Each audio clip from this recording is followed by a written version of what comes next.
E aí, pessoal, tudo bem com vocês? Eu espero que vocês estejam maravilhosamente bem e hoje eu lhes trago uma partida lendária. Essa partida entre duas lendas, Bent Larsen e Tigran Petrosian, de 1966, foi uma partida tão bela, ela contém um sacrifício tão elegante por parte do Bent Larsen, que ela serviu de inspiração para uma cena num filme do Sherlock Holmes, né? Então ela foi reencenada no filme como se fosse uma partida entre o Sherlock Holmes e o vilão Moriarty. O filme foi o Sherlock Holmes e o Jogo das Sombras, para quem assistiu. Vamos lá. A partida começa aqui com E4 e C5, a defesa siciliana por parte do Petrosian. Cavalo em F3 do Larsen e cavalo em C6 por parte do Petrosian. E o Larsen resolve abrir o centro com o peão em D4. Temos peão toma, cavalo toma. E surpreendendo a todos, o Petrosian joga peão em G6. Aqui nós temos uma dragão acelerado. Essa linha estava na moda na época, o próprio Larsen tem várias partidas com a dragão acelerado, ele jogou uma bem famosa contra o Bob Fischer, na qual ele perdeu muito rapidamente. É uma linha bem agressiva, portanto é surpreendente que um jogador como o Petrosian tenha escolhido ela. Logo ele, um jogador extremamente posicional. Temos bispo em E3 por parte do Larsen, né, desenvolvendo e super protegendo o cavalo que vai ser atacado.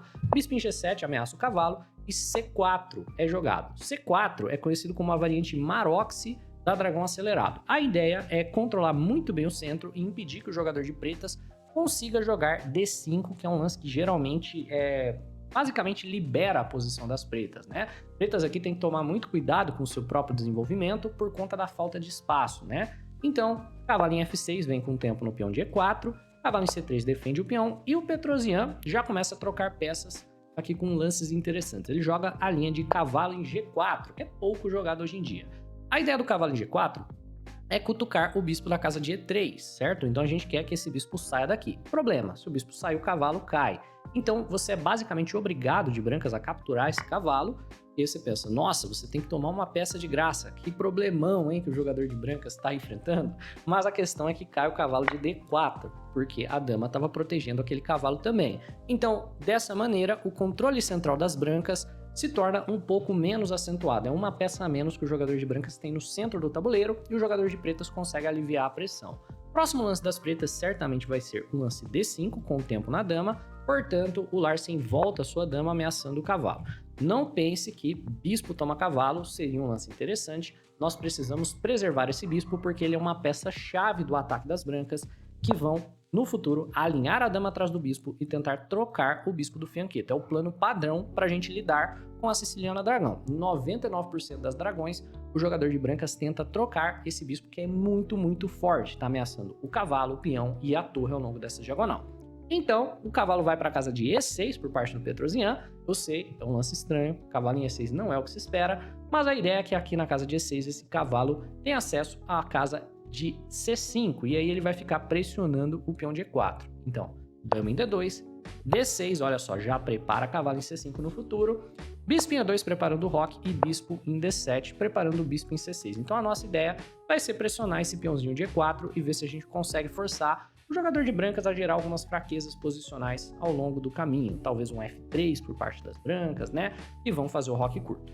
O jogador de brancas faz o roque, as pretas fazem o roque e brancas jogam torre em D1, trazendo todo o seu material para a coluna semi-aberta, botando pressão na posição do jogador de pretas. Petrosian segue no plano, bispo em C6, e o Larsen centraliza o cavalo para a casa de D5. Agora, esse cavalo está para sempre pressionando o peão da casa de E7, e é uma situação delicada, porque se em algum momento você acaba tomando esse cavalo, o que vai acontecer é que o jogador de brancas vai tomar com o peão de E, e agora a coluna E fica semi-aberta para as brancas, e o jogador de pretas tem esse peão que é muito difícil de defender. Existem várias partidas da dragão que terminam não da maneira sangrenta, com o ataque de checkmate das brancas, mas sim por esse ataque, né? O jogador de pretas não aguenta a pressão do cavalo, toma e o jogador de brancas vence por forte pressão na coluna E, acaba ganhando um peão, daí o peão de D6 fica muito fraco. Então, basicamente, esse cavalo tá aqui, ó, para ser tomado. A gente tá doido pro jogador de pretas tomar o cavalo.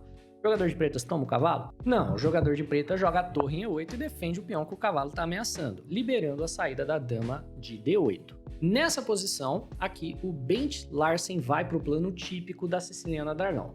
O plano típico da dragão, quando a gente tem uma situação de roque longo, é você estourar essa estrutura do fianqueto com a frase famosa do Fischer, né? H4, H5 e checkmate.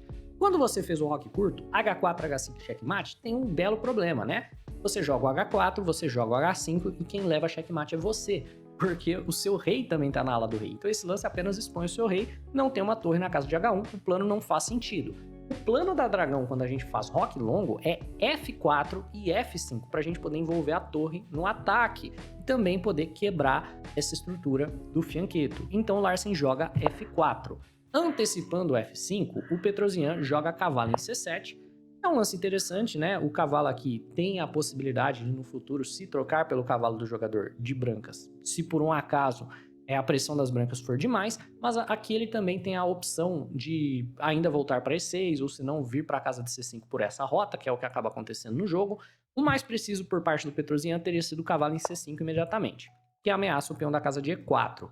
Curioso dessa linha é que, caso o jogador de brancas jogue bispo em F3, defendendo o seu peão, que é um lance muito natural, muito fácil de fazer, as pretas, na verdade, podem tomar o peão de qualquer jeito. E a ideia é que agora o cavalo fica cravado ao bispo que está sem defesa, o jogador de pretas recupera o seu material com E6. E basicamente as pretas estão bem nessa linha. Portanto, se cavalo em C5, o jogador de brancas teria que jogar E5, que é um lance que eu tenho certeza que o Bent Larsen encontraria. A ideia do E5, é claro, é que nós estamos sobrecarregando o peão de D6, que agora tem que defender o cavalo, e está sob ataque. Então o correto para o jogador de pretas teria que ser mover o cavalo novamente. Eu tenho certeza que foi isso que o Petrosian não gostou a respeito dessa linha e, portanto, não jogou cavalo em C5. Ao invés disso, tivemos cavalo C7. O plano do Larsen vem F5, né, tentando romper a estrutura do jogador de pretas, e cavalo em A6 querendo entrar na casa de C5 dessa vez. Já que agora você já movimentou o peão de F, cavalo em C5 vai vir com o tempo no peão de E4, dependendo da situação, pretas seguro. E o correto para o jogador de brancas manter a sua vantagem vencedora nessa posição é você descobrir, na verdade, que o plano do adversário de fato é um bom plano. E cavalo em C5, na verdade, é bem forte, é um lance muito forte, né? Você não quer deixar ele jogar. Então o correto para as brancas é jogar B4, ameaçando B5, forçar o jogador de pretas a mover ou o cavalo e o bispo, então o cavalo volta para C7 ou o bispo vem para casa de A4 com o tempo na torre, e depois você continua o seu ataque, não deixa ele coordenar nenhum tipo de ataque, não dá tempo para ele coordenar. Isso teria sido correto pelo Larsen, mas o Larsen joga bispo em G4. E não se engane, o bispo em G4 tá marcado como uma imprecisão, mas é um dos lances que faz essa partida ser tão bacana. Olha que interessante, sente o alto nível. Bispo em G4 parece ser um lance completamente aleatório. Você olha e você não entende. Mas a ideia é o quê? Peão toma peão. Opa, como assim? O que tem a ver o bispo em G4 com o peão toma peão? O objetivo é forçá-lo a tomar com o peão de H. Por quê? Porque ele quer tomar com o peão de F, mas agora ele não pode porque bispo em E6. A diagonal fica fraca. Por que ele não quer tomar com o peão de H? Porque a coluna H vai ser usada para um ataque das brancas, eventualmente, através desse levantamento de torre. E o jogador de pretas não tem mais como trazer a sua torre para a casa de H8 com facilidade, mas ele absolutamente tem como trazer a torre para F8 com facilidade. Então esse lance é de um alto nível tão grande que só dá para eu explicar porque eu já vi a partida como um todo. Senão, né, na hora eu também não entenderia. Então temos cavalo em C5 por parte do Petrosian, ameaçando o peão de E4, e o Larsen joga peão toma peão. Como foi dito anteriormente, o jogador de pretas não pode tomar com peão de F, porque se toma com peão de F, B4 chuta o cavalo, que está de olho na casa de E6, cavalo por E4, e no futuro o bispo em E6 vai ser um problema. E quando eu disse no futuro, eu quis dizer agora. Dama em D3 chuta o cavalo, bispo em E6, e basicamente o jogador de pretas está com muitos problemas pela força desse bispo, que basicamente corta todas as casas do rei. E você ter um rei sem casas, né, totalmente dominado por um bispo, é pedir para você ser alvo de algum tipo de sacrifício de checkmate nos próximos lances. Por consequência, né, o Petrosian joga peão de H, toma, como esperado. Agora, dama em F2 é um lance intermediário. Antes da gente defender o peão de E4, a gente ameaça o peão de F7 e prepara uma manobra de dama para vir para a coluna H, já que agora ele tomou com o peão de H, o objetivo é dama H4, torre F3, torre H3. Então, torre em F8, defende F7. E o lance que, assim, um dos lances brilhantes da partida, né? O peão tá caindo de qualquer forma. Esse peão vai cair e o jogador de brancas não quer gastar tempo com algum tipo de manobra defensiva, ele quer partir para o ataque. O ataque será dama em H4, levanta a torre, né, e joga todo aquele ataque na coluna H. Então, o Larsen faz o seguinte, ele avança o peão. E ele tá sacrificando o peão para descoordenar toda a defesa do Petrosian. Aqui fica muito mais difícil de você defender esse ataque se o seu bispo não estiver na casa de G7. E você não pode tomar de peão porque você pendura o cavalo. Então ele já tinha o ataque em mente, ele já viu que o peão ia cair, ou pelo menos que ele não ia querer defender o peão, então ele sacrifica de qualquer forma com o objetivo de descoordenar toda a defesa. O jogador de pretas aceita o sacrifício e vem o dama em H4. Com o tempo, por sinal, dama em H4 vem com o tempo no peão de E, forçando o jogador de pretas a tomar esse cavalo.